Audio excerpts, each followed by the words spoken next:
Hi, it's Pulliam, and this is going to be a saxophone orientation lesson.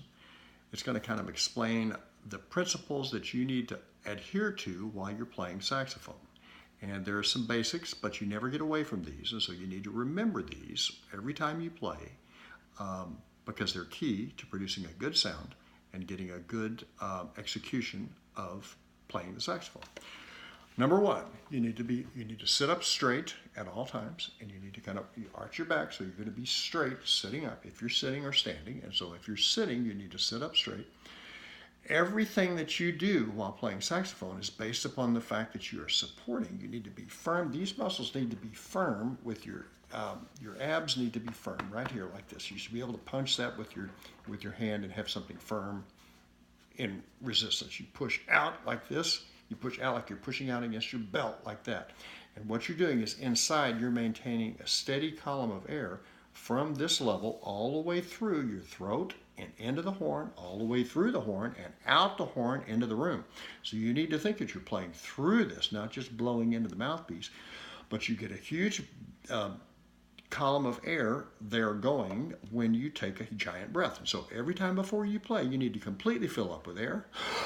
Just like that. You need to fill completely up so there's no more room for any air, so you fill completely and you push all that out.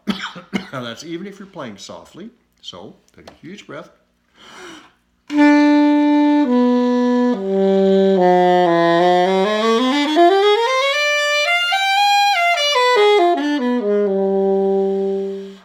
Anyway, you can see there's a variety of sound that you can get out of that because of the volume that you push. You apply more pressure, get more volume, but there's always this firmness going on down here no matter what. Even if you're playing very soft.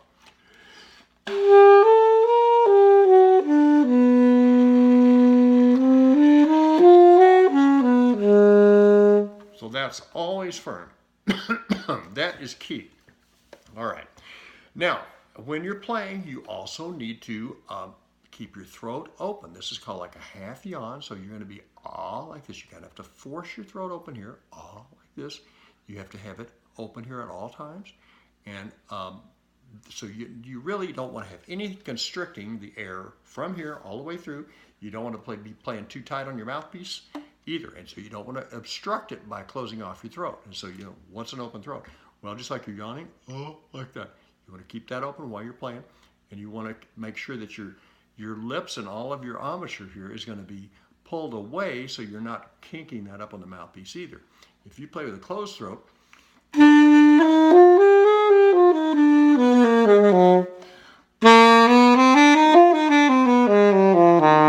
that second thing I was doing right there was with an open throat. So that's what you want. You want to have that open sound, and that comes from an open throat.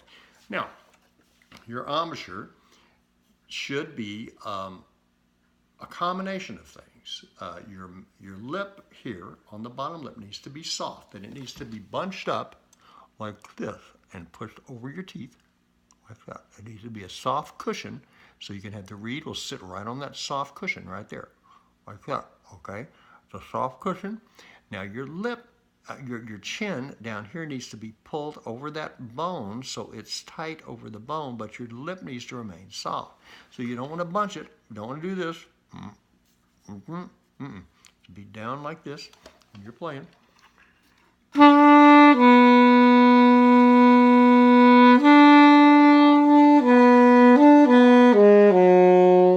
This needs to be down there like that, but your lip is soft at all times. It's always soft like that.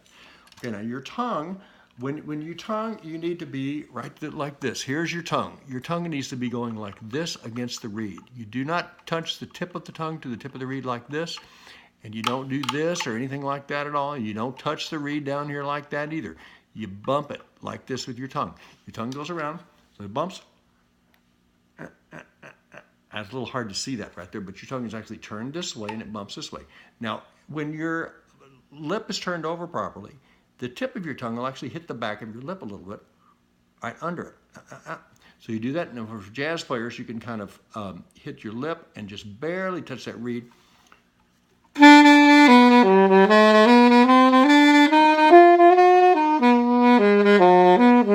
makes for a real legato tongue. You can do that, but generally speaking, you just need to know that that's how you tongue in general. You Classical music is going to be more of a T sound. Jazz is more of a D sound where you kind of get under your bottom lip.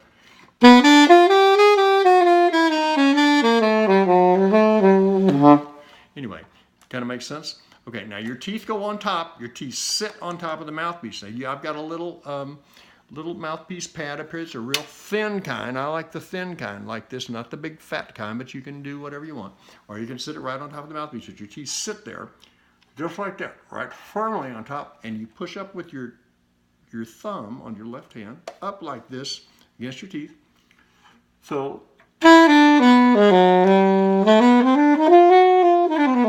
that allows you to free this up. You don't want to hold this. If you're trying to squeeze that thing off like that, then it'll make a bad sound. It'll kink up your sound. And so you want to be able to push with your top teeth, push down with your head with your top teeth, and push up this way. So it frees up your lip, so your lip can be relaxed down here, and you can get all that air through. Okay, does that make sense? You're going to put your your teeth go right about there.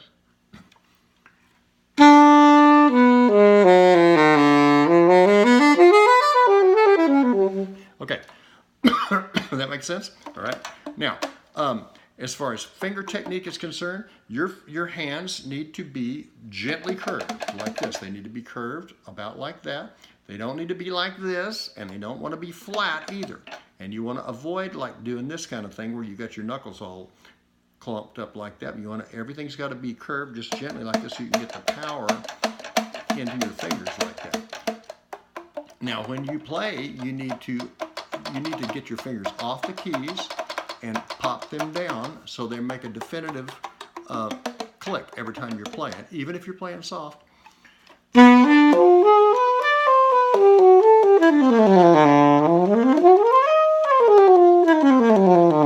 If you see my fingers are clearing the keys, not a huge amount, but the faster you play, the more exaggerated the movements are, I guess, a little bit. So your fingers need to come up so you can get a little momentum when you sling them down. And you should make a lot of noise when you're playing. I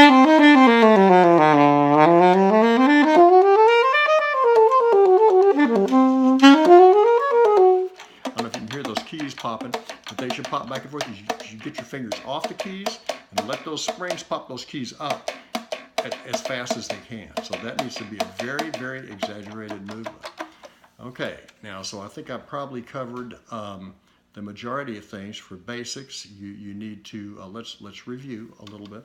Everything comes from the air, and the air needs to be supported by firm abdominal muscles right here that push that bottom of that column of the air all the way up through your body, through your open throat. Your throat needs to be open in here, and it goes right through your mouth and right into the horn and all the way down here and all the way out like this into the room. Big sound.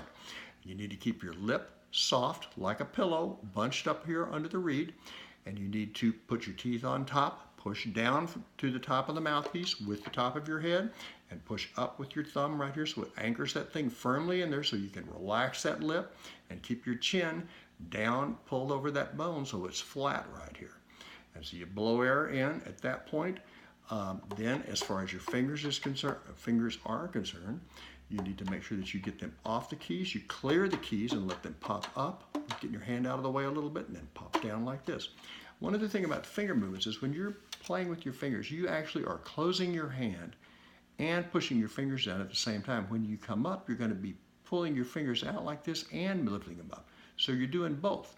So when you pop your fingers down on those keys, you're going boop, boop, like this. You're closing your hand and you're moving the finger. You don't want to move your fingers just like this, like you're stiff, and you don't just want to do this either. You want to do a combination of the two. So it makes it really fast. Now, I hope that makes sense. I think that's about everything I wanted to talk about. We can talk about reeds and mouthpieces and horns and stuff like that later, but we're just about at our 10-minute limit. So hopefully you'll have a good time playing.